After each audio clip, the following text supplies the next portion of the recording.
இனிமை இல்லம் தமிழ் சேனலுக்கு சப்ஸ்கிரைப் பண்ணாதவங்க சப்ஸ்கிரைப் பண்ணிக்கோங்க.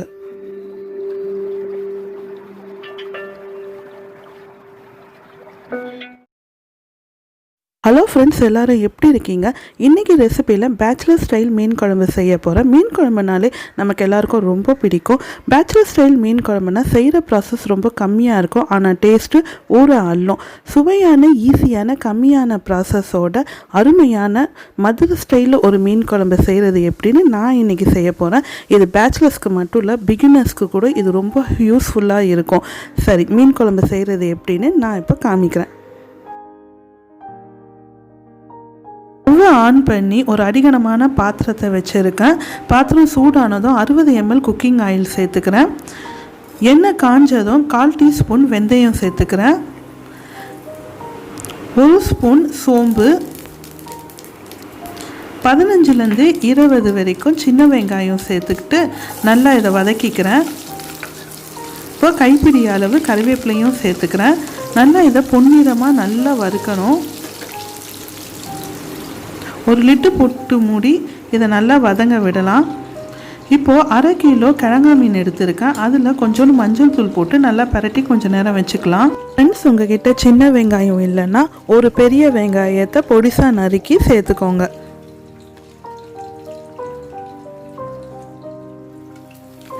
சின்ன வெங்காயம் நல்லா வதங்கிடுச்சு. இதோட ஒரு தக்காளியை பொடிசாக நறுக்கி வச்சுருக்கேன், அதையும் சேர்த்து நல்லா வதக்கிக்கிறேன்.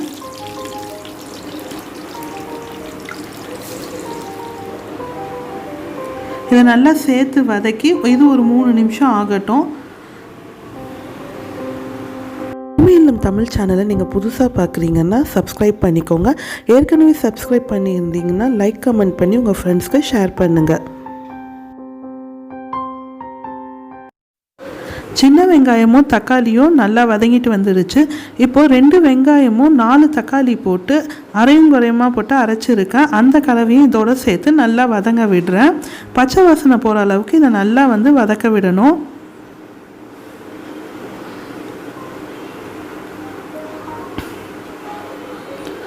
இதோட 3 டேபிள் ஸ்பூன் காஷ்மீரி மிளகாய் தூள் சேர்த்துக்கிறேன்.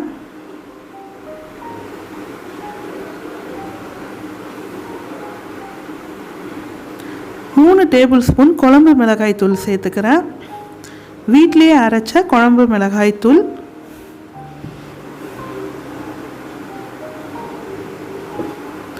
இந்த குழம்பு மிளகாய் தூள் உங்கள் வீட்டில் அரைச்சது இல்லைன்னா ரெடிமிக்ஸாகவும் கடையில் கிடைக்குது, அதையும் நீங்கள் வாங்கிக்கலாம். தேவையான அளவு உப்பு சேர்த்துக்கிறேன். சேர்த்து இதை நல்லா கிண்டி ஒரு நல்ல சட்னி பதத்துக்கு வரணும். ஒரு 5 நிமிஷம் வரைக்கும் இதை நல்லா கிண்டி விட்டு லிட்டு போட்டு மூடி வதங்க விட்டுடுங்க.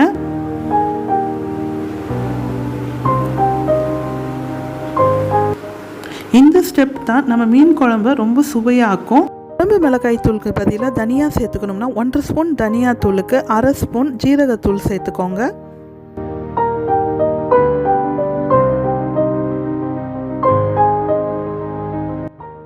இப்போ லிட்டு ஓப்பன் பண்ணி 2 பச்சை மிளகாய் சேர்த்துக்கிறேன். கையளவு கொத்தமல்லியும் சேர்த்து மறுபடியும் இதை நல்லா கிண்டி விடுறேன்.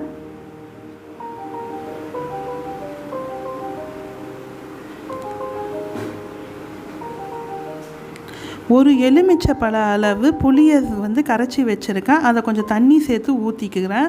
இன்னும் தேவையான அளவு தண்ணியும் சேர்த்துக்கணும். சேர்த்துட்டு இது நல்லா கிளறி விடணும். ஒரு புளியோட கலவை 3 நிமிஷத்துலேருந்து 5 நிமிஷம் வரைக்கும் கொதிச்சா போதும். அதுக்கு மேலே நிறைய கொதிக்க விடக்கூடாது.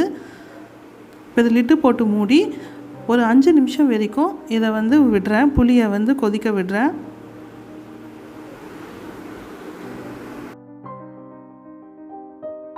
நல்லா கொதிச்சிட்ருக்கு. மீன் குழம்புல புளி ரொம்ப சேர்க்கக்கூடாது, அதனால தான் நான் நிறைய தக்காளி சேர்த்துருக்கேன். இப்போ நான் கிளறி விட்டுக்கிறேன். இது கொதிச்சிருச்சு. இப்போது மீனை இதில் சேர்த்துக்கிறேன். நான் மீனோட வயிறு பகுதி, வால் பகுதி இதெல்லாம் ரொம்ப டேஸ்ட்டாக இருக்கும். தலைப்பகுதி எல்லாத்தையுமே நான் சேர்த்துக்கிறேன். தண்ணியும் லிமிட்டாக தான் வைக்கணும், ஏன்னா மீன் போட்ட பிறகு அதுலேருந்து நிறைய தண்ணி விடும். அதனால் தண்ணியும் நான் கொஞ்சம் லிமிட்டாக தான் சேர்த்துருக்கேன். அரை மூடி தேங்காவை அரைச்சி தேங்காய் பால் எடுத்து வச்சுருக்கேன். அது 1 கப் அளவுக்கு இருக்குது. அதை நான் இந்த குழம்புல சேர்த்துக்கிறேன். அரைச்ச தேங்காவை சேர்க்குறத விட தேங்காய் பால் சேர்த்தா இன்னும் நல்லா ஃப்ளேவராக இருக்கும். குழம்பு சூப்பராக இருக்கும். இப்போ இதை ஒரு 15 நிமிஷம் வரைக்கும் சிம்மில் வச்சு நல்லா கொதிக்க விட்டுக்கிறேன். கிட்டத்தட்ட இது ஒரு 15 நிமிஷம் வரைக்கும் நல்லா கொதிச்சிடுச்சுங்க. இப்போ நான் ஸ்டவ் ஆஃப் பண்ணி குழம்பை இறக்கிக்கிறேங்க. பேச்சுலர் ஸ்டைல் மீன் குழம்பு தயாராகிடுச்சுங்க. நல்ல மனம் வீசுது. கொஞ்சம் மீனையும் நான் பொரித்து வச்சுருக்கேன். அதையும் நான் பிளேட்டிங் பண்ணிக்கிறேன். ஃப்ரெண்ட்ஸ், இந்த வீடியோ உங்களுக்கு ரொம்ப பிடிச்சிருக்குன்னு நம்புகிறேன். கண்டிப்பாக மீன் குழம்பை இந்த ஸ்டைலில் நீங்கள் செஞ்சு பாருங்கள். செஞ்சு பார்த்து எப்படி இருக்குன்னு கமெண்ட்ஸ் பாக்ஸில் தெரிவிங்க. இந்த வீடியோவை லைக் பண்ணுங்கள், ஷேர் பண்ணுங்கள், கமெண்ட் பண்ணுங்கள், சப்ஸ்கிரைப் பண்ணுங்கள். சப்ஸ்கிரைப் பண்ணி பக்கத்தில் இருக்கிற பெல் ஐக்கான் பட்டனை கிளிக் பண்ணி ஆல் என்ற ஆப்ஷனை கொடுங்க. Friends, take care. பாய்.